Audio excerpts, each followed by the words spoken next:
Una policía de naturaleza civil que, por mandato constitucional, vela por los derechos y las libertades de todo ser humano. La paz y el respeto son las principales características de nuestra policía.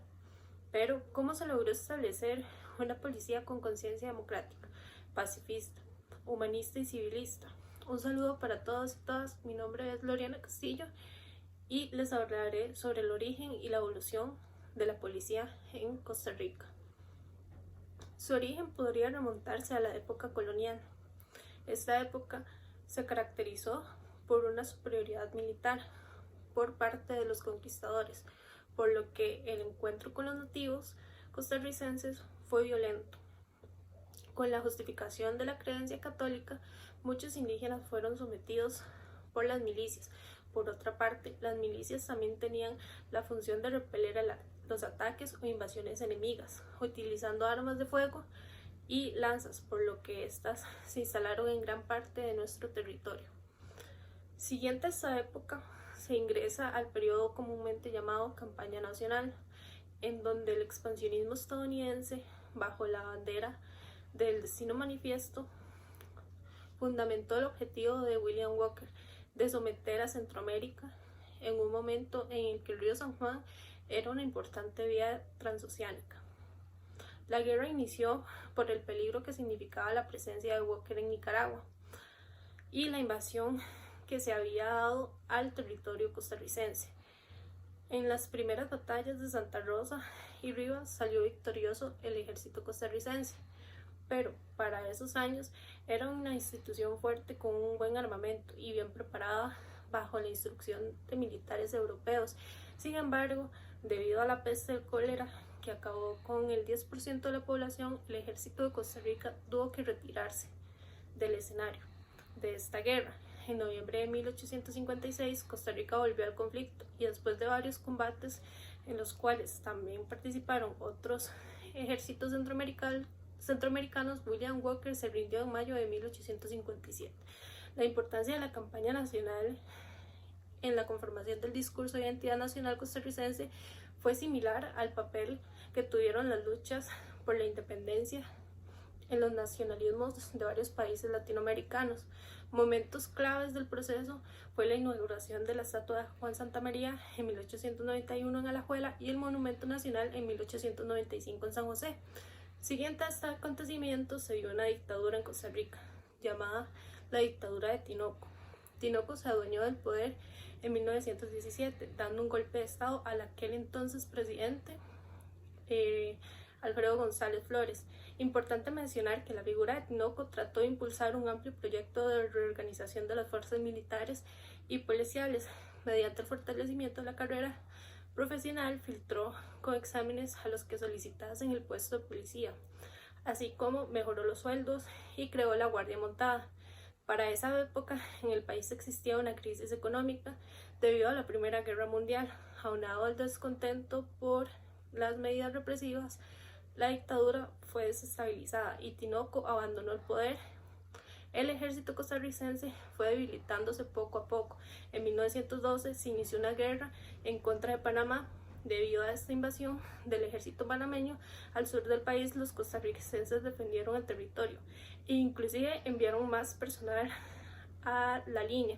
Estados Unidos intervino en el conflicto, indicaron que cesaran las hostilidades y de esta manera decayó el ejército en defensa. A pesar del proceso de debilitamiento experimentado por el ejército costarricense, los mandatos militares no dejaron de jugar un papel clave en los conflictos militares. Tal fue el caso del Bellavistazo. Este intento de tomar el poder por la fuerza tuvo su origen en las elecciones presidenciales de febrero de 1932, pues no había claridad en el conteo final de los votos o sobre quién iba a ser el ganador de los 4 candidatos. Al final el ganador fue el experimentado expresidente Ricardo Jiménez. Sin embargo, el resultado no fue aceptado por Manuel Castro Quesada. Castro y sus seguidores decidieron desconocer las elecciones y tomar el control de los cuarteles josefinos.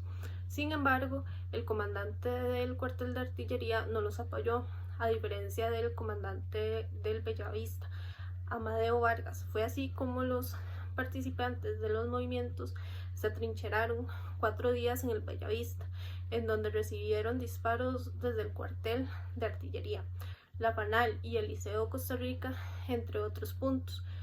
Con la intermediación de Alejandro Aguilar Machado, se dio la rendición de los sublevados, sin consecuencias políticas por sus acciones. No obstante, hubo 15 muertos y 36 heridos durante el enfrentamiento.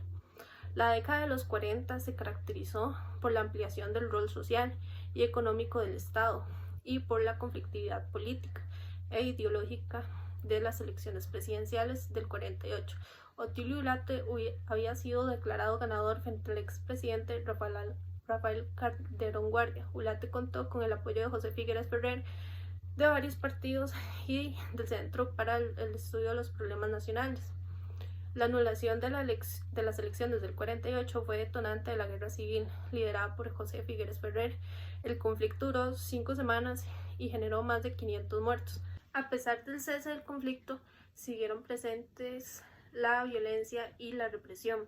Se establecieron diversos tribunales contra los aliados del antiguo gobierno y el Partido Comunista fue declarado fuera de ley hasta 1975. También se asesinó a 6 dirigentes comunistas en el lugar conocido como Codo del Diablo, sobre la línea férrea del Atlántico. Para el 49, unos años después de la abolición del ejército, se da un golpe de Estado por el entonces ministro de Seguridad Edgar Cardona. Tomó bajo su mandato el cuartel de artillería, mientras que el otro grupo bajo el mandato del mayor Fernando se hizo del control del cuartel de Bellavista. Sin embargo, las secuelas de la gran fractura social implicó la guerra civil.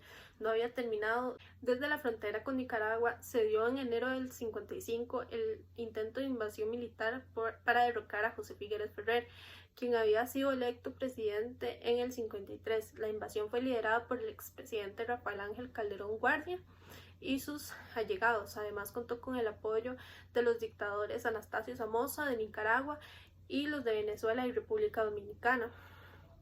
El frente de batalla estuvo en primer lugar en Ciudad Quesada y después en distintos lugares de Guanacaste, como La Cruz, Puerto Soleil y Santa Rosa. A pesar de la abolición del ejército, el gobierno tuvo la capacidad bélica para repeler la invasión, por lo cual también contó con la ayuda de Estados Unidos. Como saldo del intento de invasión hubo 26 muertos y 82 heridos. El 1 de diciembre del 48, en el cuartel Bellavista, José Figueres realizó el acto simbólico de abolición del ejército. Se tomó la decisión asimismo de entregar el edificio al Museo Nacional, pero la abolición solo se hizo efectiva en el 49, después del intento del golpe de Estado llamado Cardonazo. La decisión de eliminar el ejército fue clave para sentar bases de un sistema civilista. Fue posible gracias a que la institución se encontraba habilitada desde las décadas atrás. La abolición del ejército se explica también por el interés de la Junta de Gobierno en crear un clima de confianza y estabilidad en el país después de la Guerra Civil del 48, ambiente necesario también para conseguir el apoyo de Estados Unidos, así como el interés de la Junta de colocar sus cuadros en el cuerpo de la seguridad. La seguridad de Estado, una vez eliminado el ejército, pasó a manos de la Guardia Civil, que fue el nombre que recibió, cuyas responsabilidades abarcaban temas policiales, orden y seguridad del país y sus habitantes. Algunos de los excombatientes pasaron a formar de esta guardia. Varias de las funciones protectoras del Estado estuvieron repartidas durante varias décadas entre el Ministerio de Seguridad Pública y el de Gobernación y la Policía. Será hasta 1994 que se crea la Ley General de Policía, que estructuraba todos los cuerpos policiales del país. Se buscó profesionalizar los cuerpos policiales en la creación de la Escuela Nacional de Policías. En el 64, en 1970, se crea la Guardia de Asistencia Rural y sustitución al resguardo fiscal. Dentro de los cuerpos policiales se van creando unidades especializadas como la Fuerza Aérea en 1958 y la de narcóticos. A inicio de la década de los 80 se crea la Dirección de Vigilancia Marítima, posterior servicio de guardacostas. Muchos sostienen que no puede existir un Estado sin un cuerpo profesional armado que garantice su defensa al exterior e interior. Sin embargo, Costa Rica hace la excepción y establece un sistema policial que permite un sistema político civilista crezca en pro de los derechos y las libertades de todos y todas. Desde la abolición del ejército hasta la actualidad, la policía costarricense ha trabajado bajo un sistema de ideología democrática, pacifista, humanista y civilista, transformando el sistema mientras se proporciona un ambiente lleno de paz entre todos y todas. La inclusión femenina y la igualdad de género han sido un tema relevante y de gran consideración. La innovación en los métodos de atención a situaciones de riesgo y la atención a la criminalidad han permitido salvar vidas. La regulación de armas y las alternativas distintas a la violencia han permitido resolver conflictos sin el uso desmedido de la fuerza. La firme creencia en la prevención ha permitido que la sociedad crezca segura y pacíficamente. El sistema policial costarricense ha sido la excepción entre muchos. Ha demostrado la ambición de seguir mejorando día con día. Sin embargo, en la actualidad se enfrenta con grandes problemas difíciles de tratar. Si bien es cierto que Costa Rica ha demostrado buenos índices de bienestar social, problemáticas como la corrupción, el narcotráfico e inseguridad, el empobrecimiento, el desempleo afecta al sistema policial y lo coloca en una posición difícil debido a la creciente criminalidad que se genera por dichos impactos. En conclusión, podemos decir que el sistema policial costarricense es la excepción entre muchos. Surgió a partir de acontecimientos marcados por la violencia y la subordinación y evolucionó hasta convertirse en lo que hoy conocemos como la Policía de Costa Rica, defensora de los derechos y las garantías, la seguridad y el bienestar para todos y todas.